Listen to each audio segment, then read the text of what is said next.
Good morning from Brooks River, everyone. My name is Mike Fitz, and I'm the media ranger here at Katmai National Park and Preserve. And I'm Roy Wood. I'm the Chief of Interpretation for the park. We're here at the Lower River platform in Katmai National Park at Brooks Camp, and we're going to do another one of our questions from everybody. And we can typically get through about 20 of them. If you would like to post questions, what you need to do is go to explore.org's webpage. In case you're watching this on YouTube, go to explore.org's webpage, and beneath all the icons for all the different webs, Courtney, who will then special guests. Oh yes, today. I do actually. They're in my pocket. Many of you may know that that we're entering the year of the centennial celebration for the National Park Service, and one of the coolest things that that is potentially in the works for the centennial of the National Park Service is the creation of a Lego kit. And I guess we'll have to go close. Yeah, we'll have to get a little. So there is a gentleman, I believe he's from Grand Teton National Park, who is has proposed to Lego the creation of a Lego National Park series, and one of the proposed kits was Katmai National Park. And it's pretty cool. You can go to Lego's website and do a search for national parks, or maybe even Katmai. I can't remember how you can find it. And some of you may know already. But you go to proposal for a kit that he has generated that would include a couple of park rangers, a waterfall, and Brooks Falls and bears.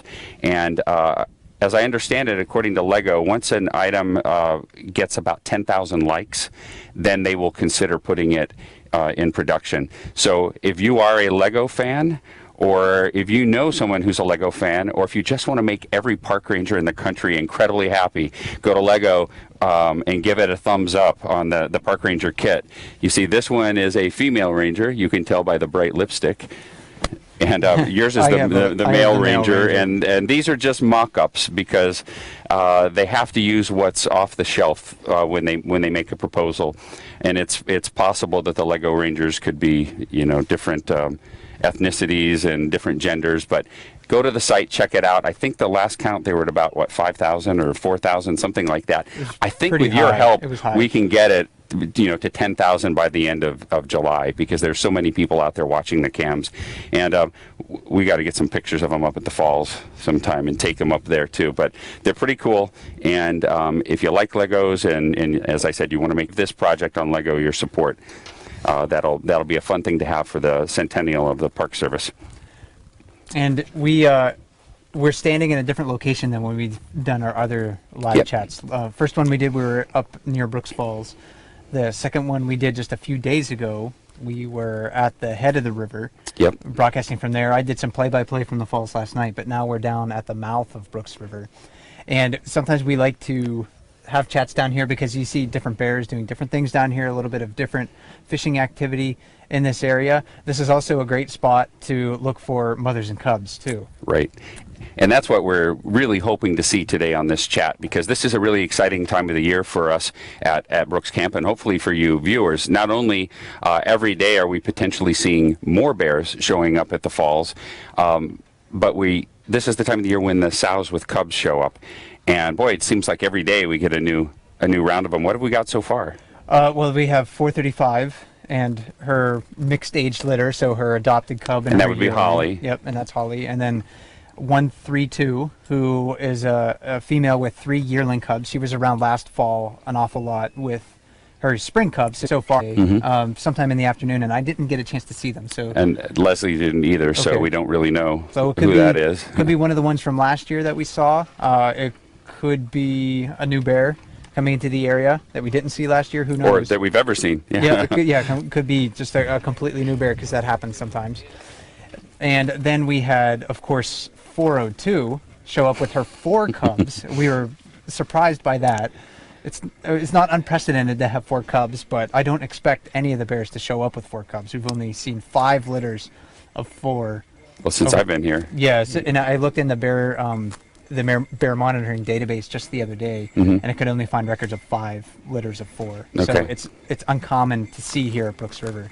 And it's It's possible that more females have 4 cubs, but just the journey to get from where they den to here is pretty arduous. So it'd be really easy for them to lose a cub or 2 on the way here, and we would never even know. So the fact that she got them from wherever she dens to here, and that any of those other 4 females did it, is a pretty incredible feat. And then this morning there was a female with 3 spring cubs, and the identity of that one still is unknown. Did you make it out to see that one? I didn't get out. We were trying to get ready for the Yeah. chat, getting all the gear together, so I think I missed it, I know for sure. Yeah, I didn't get a chance to see. So we're still wondering if she comes back. There was a lot of really fat females that were around last fall that we haven't seen yet so far. Right. So it could be any one of those, or it could be a completely new bear altogether. And we did hear just a few minutes before we went live that there was a sow with cubs walking down the valley road between the falls and this platform. And so we're crossing our fingers and hoping that that family pops out here somewhere. But couple of other quick things before we jump right into that. We have some other gear with us today that we don't normally have because we're hoping that if a female shows up with cubs that we can break out this and perhaps get some of the interesting vocalizations that the cubs have.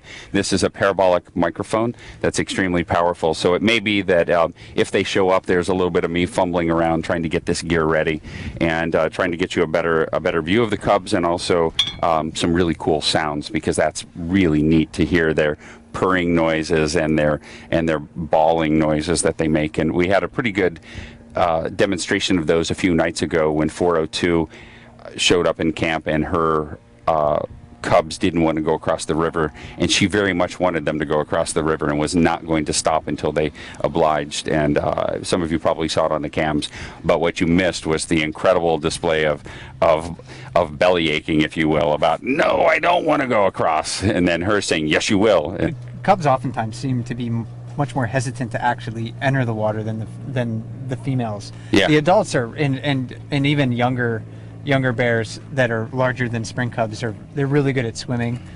So the spring cubs have to work a lot harder to get across something, even maybe a small barrier like the Brooks River. Yeah, we think what's knee deep for us is like 3 times like that smallest ones. That's probably like 3 times as definitely swimming, and the current can be really strong out there.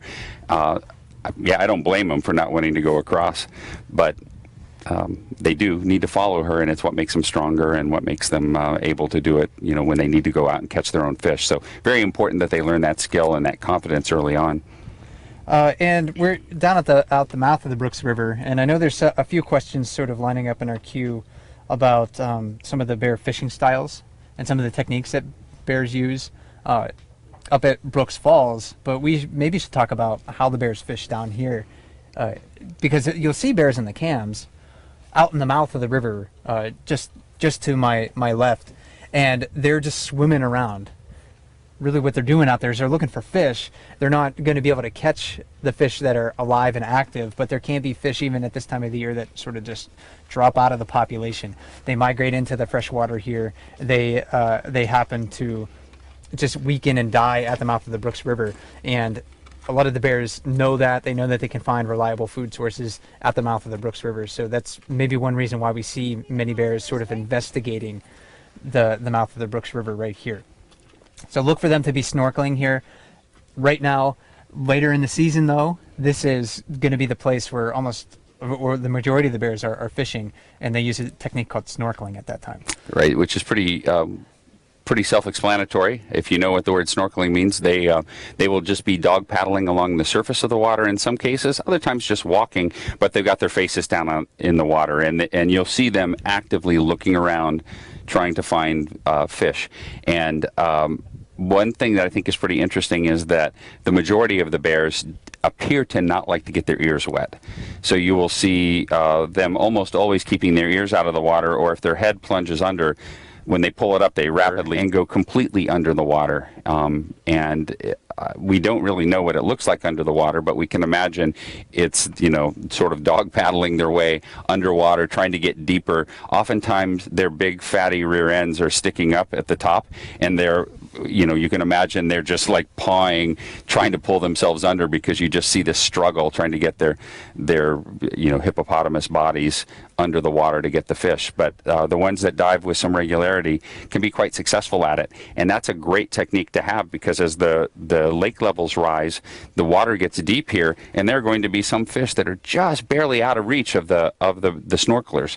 And so if you have learned how to dive or figured it out on your own, learned to dive from your mother teaching you most likely, or figured it out on your other bears may not be able to exploit. And anyway, we love it when we have diving bears around. They're a lot of fun to watch, but there are extremely few of them.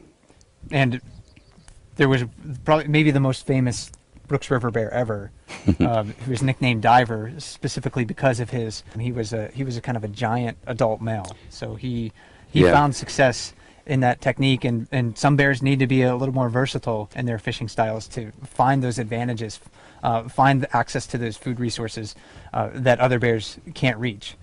And he also was gone before I arrived here, and by about maybe 4 years, I think.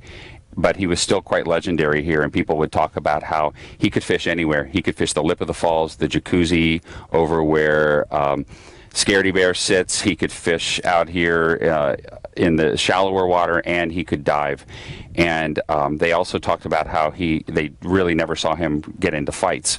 He was, he would just move on. If a bear came in and wanted his fishing spot, just fine, I'll go fish over here very successfully. So he would move to another spot and fish, and that may have been his unwillingness to engage in fights. May have been the reason that he was one of, or perhaps the longest lived bear in the wild that we know of, because wasn't it like 34 years, something like that? He was an old bear. Yeah. We don't know for sure, because I can't find an exact record. I've looked and looked, and I can't find an exact record of when he was first seen. Yeah. But we have records of him in the 70s, I think, but it doesn't say exactly when. So a very, very old bear, very popular bear, very adaptable bear, and would fish the great bear. But we both missed him. We have some great bears here now, but we missed him. We have many great bears. Right now, a lot of the fishing activity is concentrated at Brooks Falls, because that tends to be the easiest place for bears to wait for the fish to come to them. And people are wondering about the jacuzzi and bears fishing in the jacuzzi. One question is, when bears fish the jacuzzi, are they sitting or standing? How deep is the water in the jacuzzi? We've both been in there. I've made you go in deeper than me, though. You have. I guess you've always been holding I'm holding the camera. You go easily, like this deep, chest deep on me when I've gone in there. And to be perfectly honest, I haven't gone all the way into it, because as you start to enter the jacuzzi, there's a bit of a hole there, and it's gravel that's very loosely consolidated. So as you start to step in, you sort of lose your footing, and you keep going deeper. And then as you get a little bit further in, perhaps the bottom, I don't know, perhaps not, you start to feel this suction pulling you toward the falls. And I don't really want to get in there, pulled in, and sort of battered on whatever rocks and whatnot might be underneath there. So once I feel that pulling me toward the actual lip of the falls, that's when I get a little spooked and back up. How far in did you go? Have you gone all the way to so I crawled along the base of the falls one day on a warm day. It was kind of a nice day like this. Mm-hmm. And I got right to the edge of the jacuzzi, right where the water was pouring off of the waterfall. And what I did is I said, well, I'm just gonna jump in. I wasn't jumping from the top of the falls. I was just jumping kind of right from the base of the falls. And I leapt in, and the hydraulic of the water pouring down through there immediately sucked me under and started to toss me around, and I didn't like that at all. So I tried to get out as quickly as I could. So it felt, I don't know exactly how deep it was. It felt like it could have been maybe even over my head at that point in time. So it does drop off really quickly, and I think where the bears are entering the jacuzzi, they're sitting sort of right at the edge where it drops off quite dramatically. And when we've walked up to that, we can sort of feel that drop off. And then we've backed off from there. So are the bears standing or sitting in the jacuzzi? I think the larger bears certainly are sitting. It'll be fun to watch that location. It's a very you have to. People are also wondering, of course, about bears fishing. Does each bear fish predominantly with one paw, or are they ambidextrous? And that's exactly what it says Boo. here. Whoever did that, boo. Ambidextrous. That's not my pun. We have to watch ourselves. Have not. Study? I've never really gone a whole summer and carefully noted this bear is using this paw to do this thing, and I've never done that day by day. So we've been informed that we have bears coming down the do we? trail. Okay, Is we it a have- family group? Oh yeah, it's a family group. So Yeah, I'm going to Mom- get the I'm going to get the headphones on. Do you want to pull that up closer? Mom and 3 cubs. So we're going to answer our other questions and try to get a look at these cubs over here.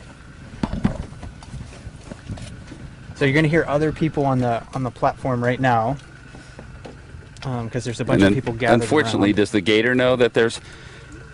Yeah, I think Landis is trying to Okay. get the vehicle to stop. Do you have her? Yeah, I got her in view now. So this bear I don't immediately recognize. That happens a lot.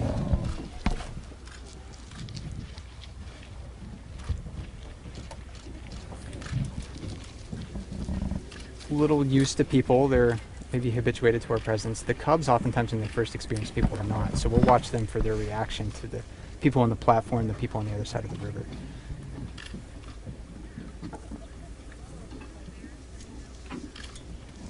And then we'll be quiet and see if we can hear any vocalization as they start to go to the water.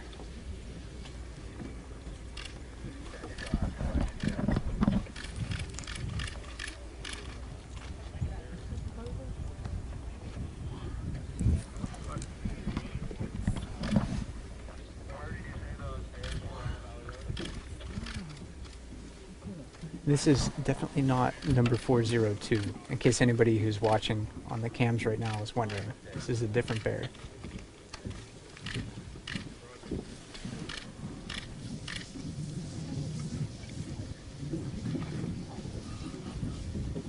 You can hear a little growling noises. Oh, good. They're moving out of our line of sight right now.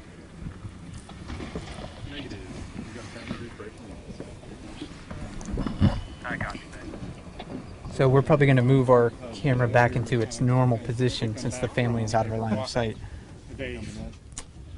And we'll try to get them back into view if they come back over this way.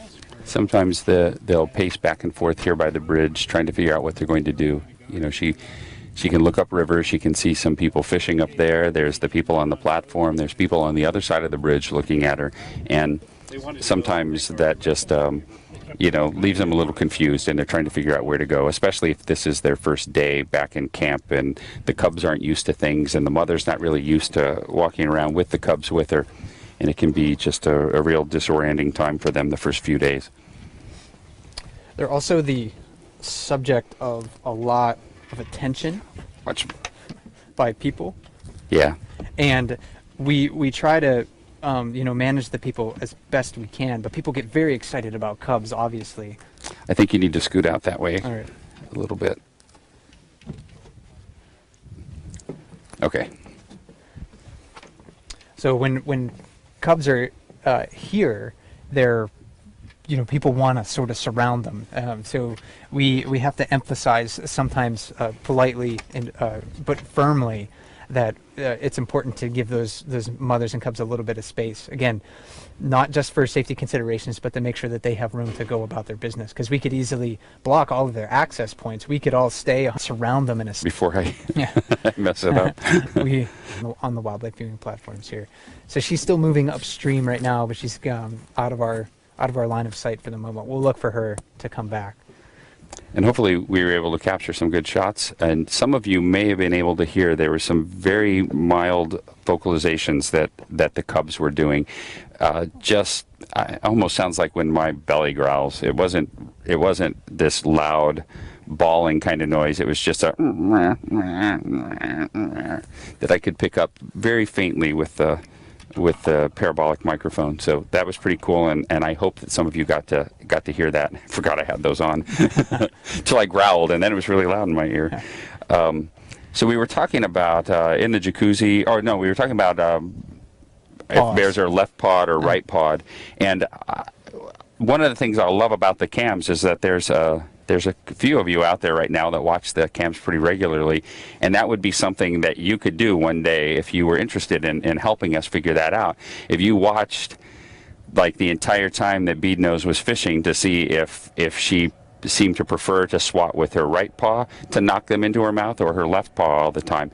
That would be really cool to find out. Or, you know, when Otis brings up a fish, if it's not straight in his mouth, does he bring it up, you know, with mashed to one leg or the other leg? And I know we haven't seen Otis yet this year, and we're, you know, I think a lot of us are crossing our fingers that he shows up sometime soon. But you know what I mean, to just check these different bears that we see fishing quite regularly and see if you can detect a pattern like that and let us know. Yeah, and try to do it maybe over the course of the entire summer. Yeah. You know, one day maybe doesn't give us enough evidence to say yes or no either way. So we don't know if bears prefer to use one paw over the other. That's, I think, a really great idea. We can maybe try to figure that out by watching on the cams. We have lots of questions like that we wish we knew the answers to, and that's where you cam viewers can sometimes help us with. Like a couple of nights ago, we were talking about does an individual bear, like does 856, always eat his fish the same way? And I use the example when I was talking to some visitors yesterday, like when I eat an apple, it's the same way every time. And I'm sure everybody else has their own way of eating it. Some people just like bite all over it. I always make a ring around it, like I'm girdling it, and then it looks like a little marrow. They're consistent with that over the course of the summer, or if it's just sort of a random thing that they do. And I don't know. Yeah, or if it's based on abundance of fish. Yeah, too. early in the season, do they do one thing? We don't know. There's just so many things about bears that you know, we with us in the chat board on explore.org, or you could also post them on the wiki page. And we have a lot of names for things around here that are maybe seem a little goofy if you aren't here. The purpose of the names wasn't always to be descriptive. It was often just on the radio so that when we're trying to communicate with one another where the bears are, there's no confusion. She keeps standing up. That's not a threat posture. That's merely a bear wanting to get a better view and a better smell of her surroundings. So she's, you know, in fairly tall grass, and she can probably see upstream the 4 or 5 people that are fishing there. So she probably just keeps peeking up to see if they're still there and where people are. And now she's gone up into the woods.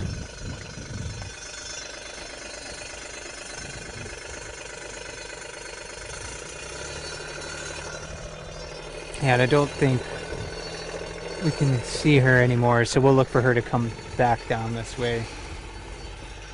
That rattling noise that you may have heard was... How could you not hear? Yeah, one of the vehicles that was driving by at the time. So I'm going to turn the cam back here to our normal view. If you have any connections with people in the small utility vehicle business, if you could please, you know, if you are a designer and engineer with them, try to make quieter ones. We would love it. Yeah, we're looking for quieter vehicles. they make a fair amount of noise, and it's, you know, so we apologize for that, you know, bit of a interruption in the sound quality there. But they are heading across the bridge, so it should get quiet here in a second. And I think there was one other bear I was going to mention about fishing on the lip, and that was an adult male, 868. So he is a mature adult male. He's in his teens right now, and you sometimes will see him fishing on the lip of Brooks Falls. 402, we forgot 402. And 402, yeah. Even with spring cubs, she'll go up to the falls and fish the lip. I haven't seen her up there this year. We saw her just briefly yesterday. I don't think she was caught on the green there around lunchtime, so people having lunch could see her right out their window from the lodge, but I don't think she made it into view of the camera. And if you've only followed the cams 402 up at the falls and when she's fishing there, and so you can go back through a lot of the explore.org's YouTube channel and other places, and you can see her fishing the falls and maybe getting a little upset when her cubs went over the lip of the falls. One time one of them did, and another bear lunged at it. So there's a lot of interesting footage of her out there at the fishing the lip of the falls, which is something that most females won't do when they've got spring cubs. Yeah, and 409 actually changes her behavior based on the age of her cubs and whether or not she has cubs. In fact, when she has spring cubs, she as far as I know, I have never seen her up at Brooks Falls. When she has yearlings, maybe she'll visit Brooks Falls. So different bears, yeah, they definitely do different things depending on the age of their cubs and just how much risk they're willing to take getting around those other large gatherings of bears. Bears that fish the lip of the falls, and we don't expect you to remember all of those. One thing you can do is go download our ebook from the park webpage, and you can get to that link by going to the info box that's beneath the video feed, and there'll be a link in there for ebooks, and that'll take you to the page on the Park Service website where you can download a PDF that will have the bears that we commonly see around here and a little bit about their life histories and some tips for how to identify them. And that would be a good way to keep track of those and see which ones you've seen. And I guess there was a follow-on question to us talking about Diver. He's not the only one that dives, and you can, when you read through the Bear ID book, you will see, and Diver is not with us anymore, of course, but when you look through that book, you will see if we know that a bear frequently dives, that's probably in the description of the bear, because that's a pretty cool fact that we'd want to share with you. So the thing we've been seeing that's like up there now are lots and lots of fish jumping and not that many bears. And the question is, if we're not seeing the bears there, are they off someplace else fishing? Well, this time of the year they could be. Most likely not. They probably came down to the falls and they got their fill. They're off sleeping. And they decided to go take a nap in the forest. It's almost counterintuitive. You would think when we see the highest numbers of fish at the falls, we would see the most numbers of bears. But that doesn't seem to be the case. There seems to be a loose inverse relationship between the number of fish and the number of bears. When you have exceptional numbers of fish at Brooks Falls, you maybe have less bears. If there's virtually no fish at the falls, then we're not going to have any bears either. There seems to be maybe a happy perspective where the bears are some at the falls, but not so few fish that it's not worth their while to be there at all, and not so many fish that they end up getting full very quickly and then going into the forest and sleeping. I think of myself when I'm in a buffet in Las Vegas, or when I've been on a cruise ship. You think this is great, the food is available to me 24 hours a day, but that only lasts for like maybe 2 meals, and then you're thinking, I can't eat like this again. And and I imagine the bears can feel similarly when they have eaten and eaten and eaten, and they've managed to pack. Well, what the last couple of days you've been counting the numbers of fish they catch. What have you? Well, the last time I counted how many fish a specific bear was catching and consuming was, I think it was 856. Mm-hmm. I can't remember exactly what day, but he over like an hour and a half caught and ate most of 14 fish.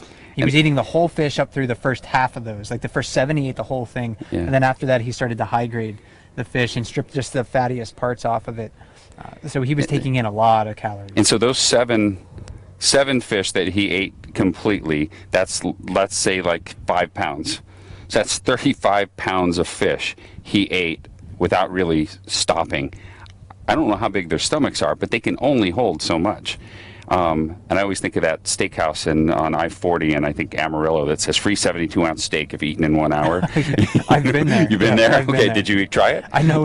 Okay. I mean, that'd be like half my body weight. So. Yeah, it's just really, really hard to keep packing that food in. And so they do reach a point where they physically cannot put any more in. And I have seen bears try to do one more bite than they can do. Doesn't happen often, but I have seen them take that last tiny bite and then lose their lunch. And then they eat it after and then they eat it again. They just need the rest of it just to settle just a little bit, and then they'll eat it. But if there's a superabundance of fish, like we were seeing for the last couple of days with close to 200 fish jumping a minute, that can diminish the bear viewing opportunities because the bears are out fat and happy and sleeping in the forest somewhere, or in the case of 410, sleeping right at the water's edge. We're still at some falls questions. When a bear catches a fish, you hear applause. Sometimes when a fish makes it over, you hear applause. And the question is, can the bears hear that? And I would say they can. They have decent hearing like us, and if it's really loud, they should be able to hear it. We ask people not to do that. We ask people to be very quiet when they're at the platform watching the bears. but we know that sometimes people get caught up in the emotion, especially if they haven't seen fish jumping or a bear catching fish in a while. And it's really hard to contain that sense of joy when you finally see it happening.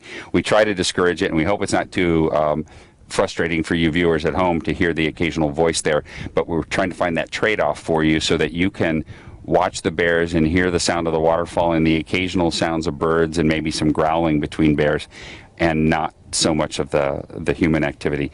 And she was coming back along the river here, the family group. So Okay. we're not going to turn the camera right now because she's still up in the elbow and probably going in and out of view, but she may be coming right back by here again. So we may have another disorienting little jumble where we move the gear around and try to get you a better shot. We're at about the halfway point. If you are just joining us, my name is Roy, and I'm the Chief of Interpretation for Katmai National Park. And my name is Mike, and I'm the media ranger here at Katmai National Park. And we're doing another one of our live chats on explore.org. If you'd like to ask us questions, you can go to the chat portion of explore.org's webpage. Go all the way to the bottom, below all the other icons, having a conversation, a question there. Somebody from Explore, and I believe it is Courtney today, will feed the questions to us on this iPad, and then we will try to answer them. So far, we're not doing so great on the numbers of questions answered. blame that on because you. I definitely will be the talker most of the time. We are only up to number 6.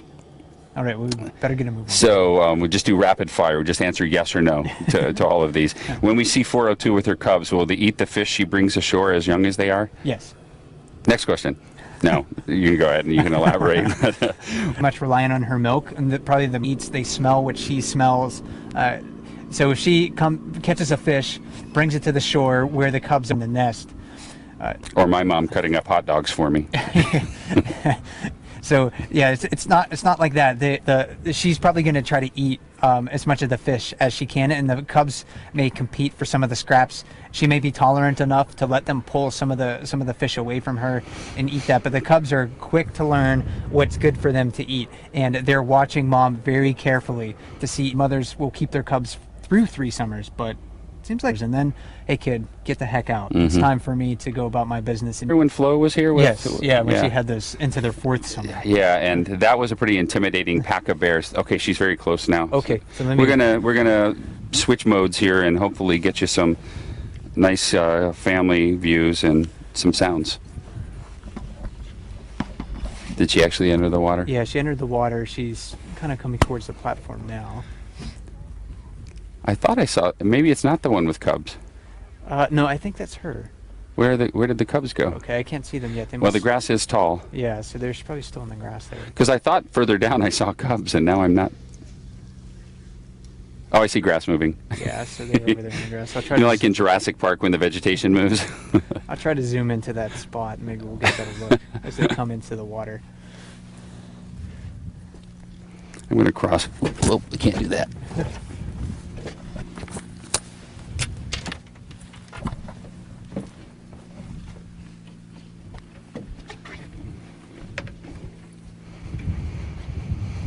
You can put the headphones down. So we still don't. So the cubs are just right there on the bank, just tucked in there. A little bit of whining and huffing. I don't know if we can pick that up.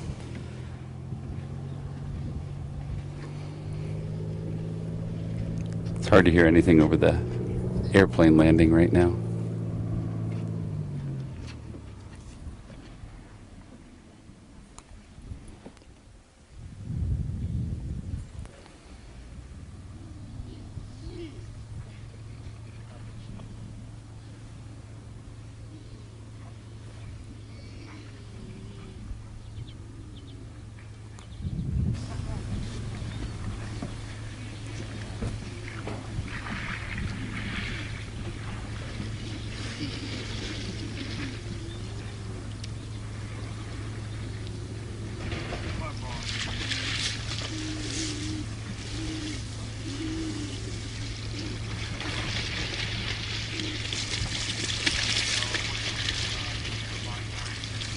So they may come in front of us right over here. So I'm going to move our camera.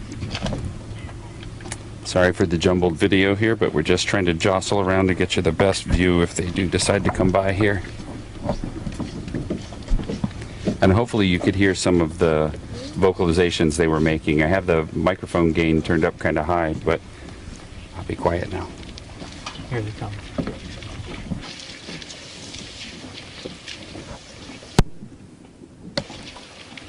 Hope to see the whole family.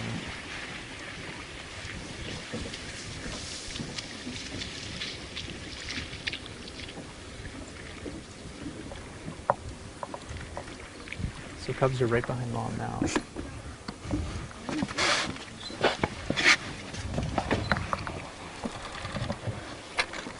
She's standing up. She's looking for salmon.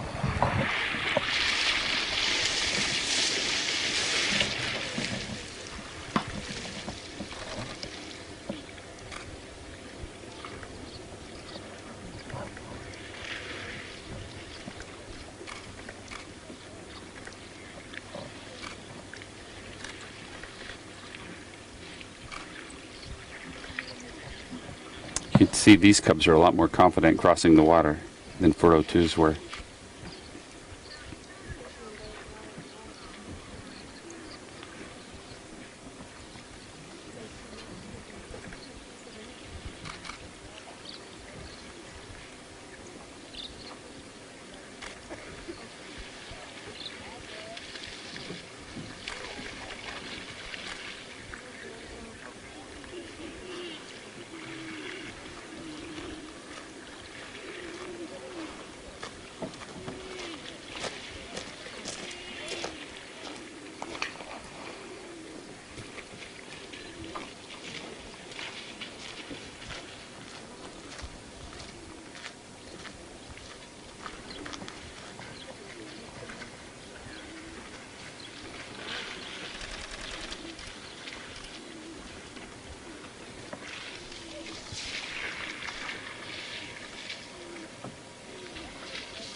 The cubs are still calling to mom.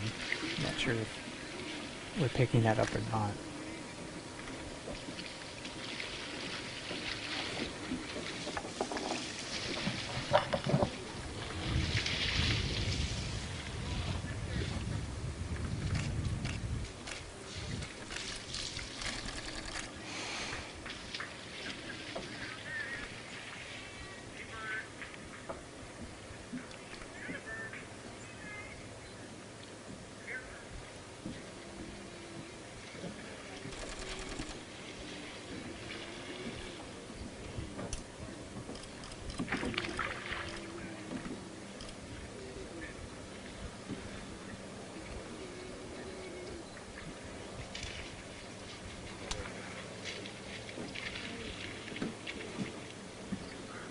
These families, because the water level is pretty high right now,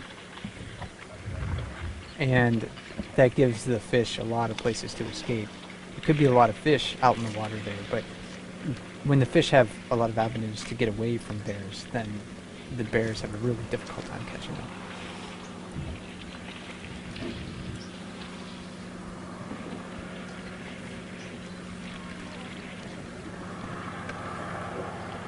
We might watch them. I'm not sure if he's going to cross the river or... So now they're swimming across the river.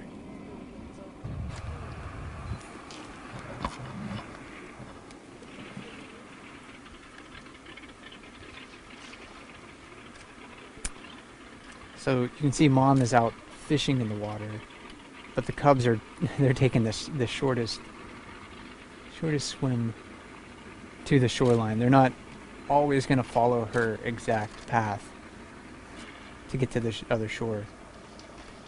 That's about as far as the zoom on the camera goes, so I'm not going to be able to get a closer view.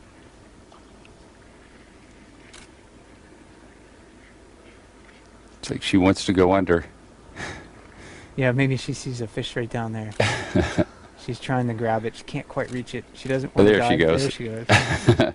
And you saw she came up and shook her head. Does not like that water. And Evidently, she didn't get that fish though. And the cubs are out of my line of sight, somewhere on the.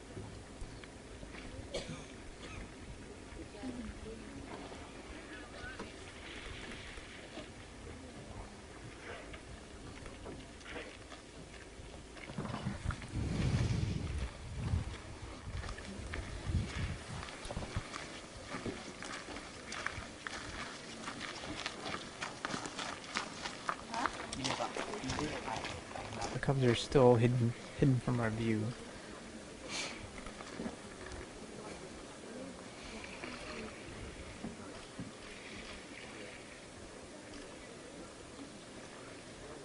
And she's still trying to grab that fish down there.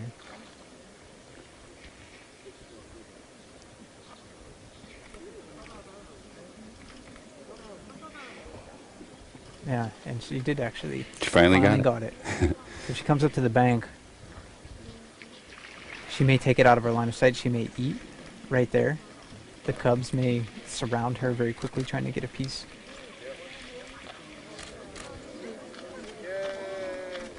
All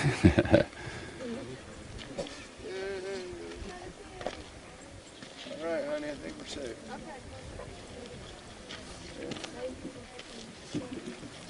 Okay, I'm going to turn the microphone down. Okay.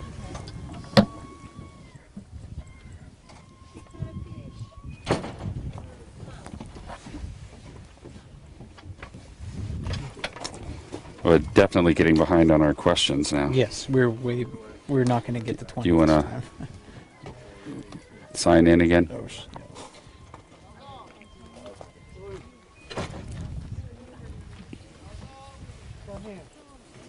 Okay, so we can't see them for the time being. They may come back into our field of view. So we're going to move the camera back to its original position. And we'll try to answer a few more questions here. Well, one of the questions we had was how do they know that the brain, skin, and roe and tail and nutritious? And I'm sure that a large part of it is watching their mothers eat. Will do this, and they will mimic them. You'll see if the mother stands up, usually the cubs will stand up and look around too, just playing a mirror game with them constantly. So I would bet that that's part of it. I also bet that there's something much in the same way that I feel like I must be genetically compelled to like that. I try to consume that, and so I would imagine the bears, once they start biting in on it, go, "Ooh, that was nice and fatty." And yeah, bears in other habitats, and even here in Katmai too, also, they select not only for And you can imagine, 150 years ago, the grizzly bears in Southern California would have been fattening up on acorns, as well as salmon in some places. And so, yeah, we're predisposed, many animals, for craving and wanting fatty things, sweet things. And I would imagine it's a little bit of both with the bears. Their mom shows them how to eat a fish, where to catch the fish, and they mimic her. Oh, and they're back out on the... One we'll never probably be able to figure out, but is what do you think Beadnose is trying to accomplish when she slaps the water? And, I don't know. And because we have no way of knowing this, what I imagine in my brain when I'm anthropomorphizing them, when I'm attributing human emotions to them, I sometimes remember like how pitchers or athletes have these certain rituals they feel like they need to do all the time because one time it was successful. And I can just imagine her up there slapping the water, and then, the first time she does that, a fish jumps and she goes, "Hey, that worked." And keeps doing it, because there doesn't seem to be any reason why dragging your paw through the top of the water would improve your chances of catching a fish. Yeah, Nervous tick. Yeah, I think that's one that we'll always be speculating about, and we'll never really have an answer to. Right, like Troy was saying, until we can convince these animals to participate in surveys with us, where they will respond to our questions, that's one of those mysteries we'll never know. It's fun to think about it. It's fun to watch for sure. Does it appear that females will eat as much fish as the males, or do the males eat more? I think that depends on just how many that they're catching. I mean, the males are physically larger, so you would think that their stomachs would be able to hold more fish. Yep. So I think logically you could conclude that males can eat more fish than females. But I think it also just depends on how much body fat they're carrying, the time of the year. Bears in the fall, there's their feeling of fullness that we get after a really big meal, that's switched off in the fall when they're going through that hyperphagia period to try to pack on as many calories before they go through their dens. So it depends on the time of the year, depends on the bear, depends on their overall size. I'm not really sure if you could say for certain all male bears eat more than female bears. So she was kind of just behind us. Now she's walking. So there are female. Oh yeah, there she back. goes. Yeah, we'll get one last view of her before we end the chat here. So let me see if I can answer a couple of these relatively quickly. Sometimes when viewers have checked in, there's only one bear at the falls and nothing in the lower river. Why? Are they just checking at bad times? Well, we talked a little bit about this. When there's an abundance of fish, they tend to not spend as much time fishing.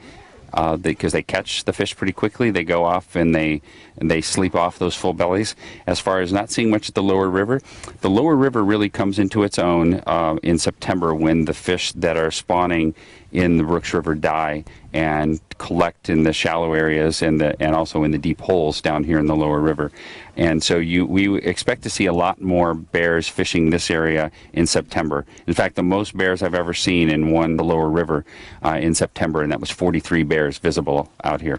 And that was in a time of our cycle of the number of bears where we had more bears around. But this is where I would expect to see most of them. In September, and I would expect to see more bears up at the falls this time of the year. Now, an exception to that would be an area which is not covered by a cam very well these days, but the females are less successful here this year than in some of the years I've been here because the water level is so deep.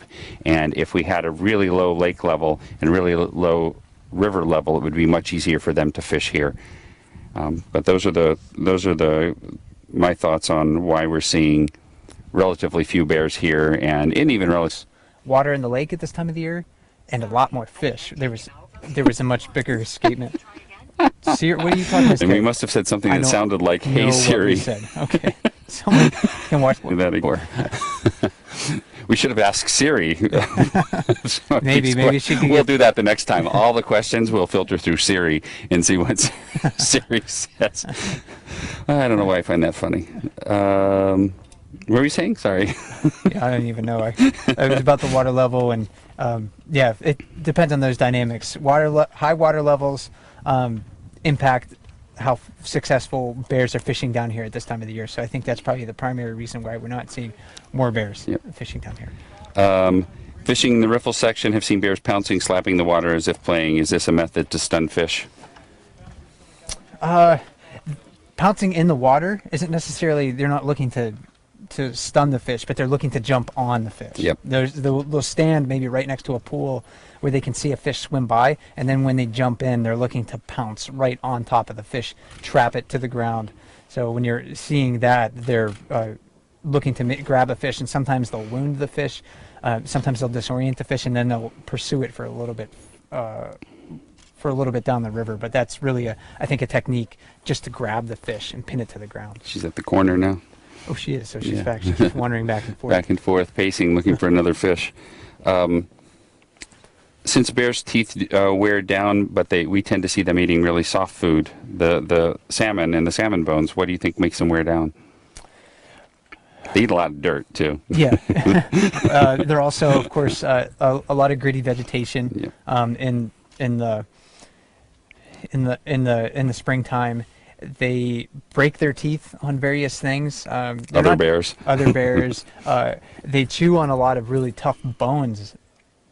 When they find an animal carcass, they can consume everything pretty much, and we don't see that usually here, except for like when Lurch had the cache across the river back in 2012. But and I once watched a bear eat a beaver, and I could hear from a distance the bones popping. So it was eating everything. It's stuff that we could never even think about biting through, like the femurs the really big leg bones, the backbones, the vertebra, they're just all eating that.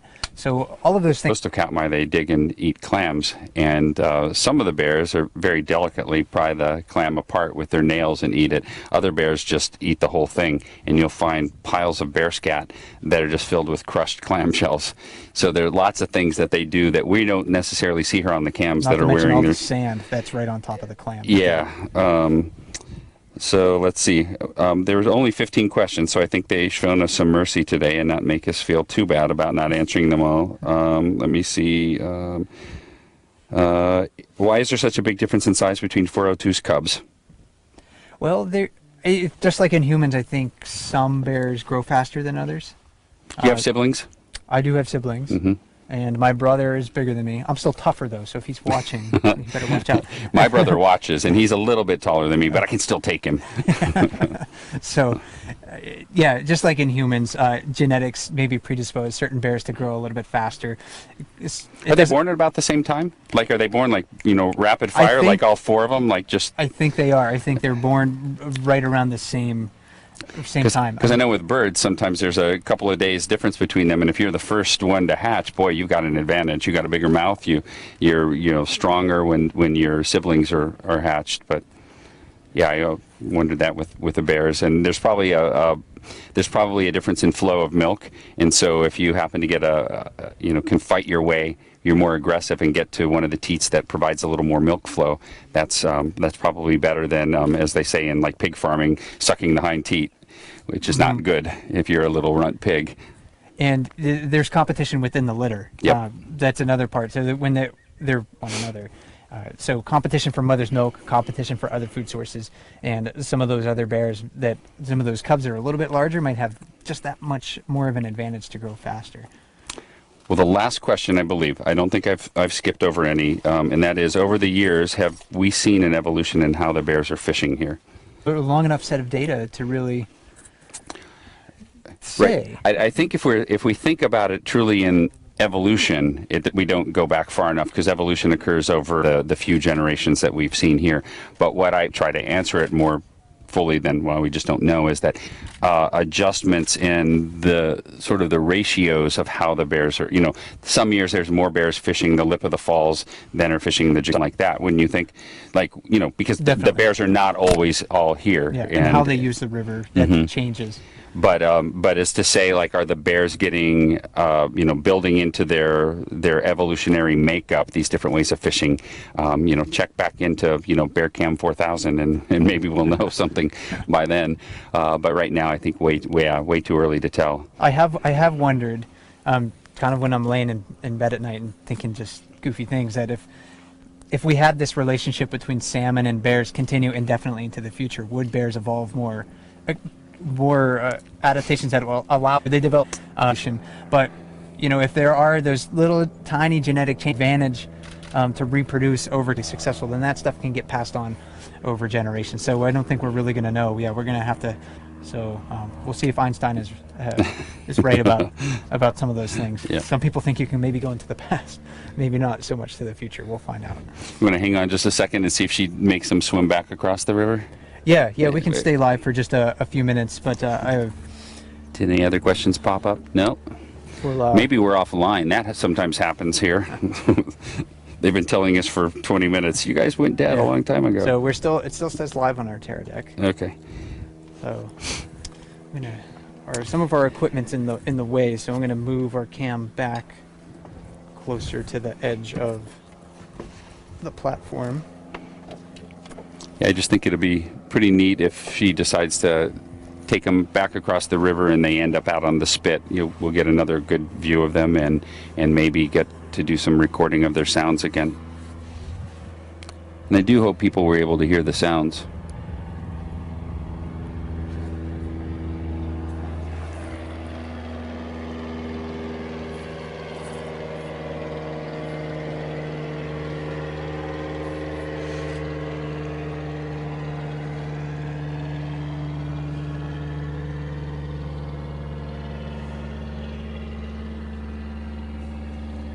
So mom's in the water now. Cubs are sitting on the bank. That's pretty typical. mothers will often park their cubs in a certain spot. The cubs, they seem to know when they need to stay, when they need to follow. They'll huff back and forth, call one another. And I don't think they're doing that right now. I can't quite hear them. And not with that airplane circling overhead.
Well, it looks like maybe she's just going to keep fishing there.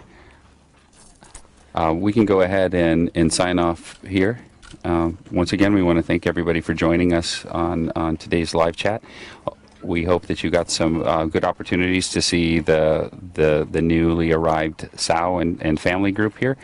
And hopefully you've been able to hear some of the sounds. That was a real goal of mine today, to try to get that across. So I hope we succeeded on that. We'll have some more chats next week. And I'm not sure what our schedule is yet, but we'll try to get some announcements out there. Oh, you see them running. Something spooked them. Spooked the cubs, and then Mother responded by following along. Yeah, and they're going to head down towards the lodge is just down the beach there. So. And I saw Michael's over here right now, so yeah, maybe she's going to go fishing now again. She's back to fishing, so no problem, kids. Just relax. Yeah, but thanks for joining us this morning, and we hope you enjoyed the chat. And we'll be back online next week to join you again. Bye.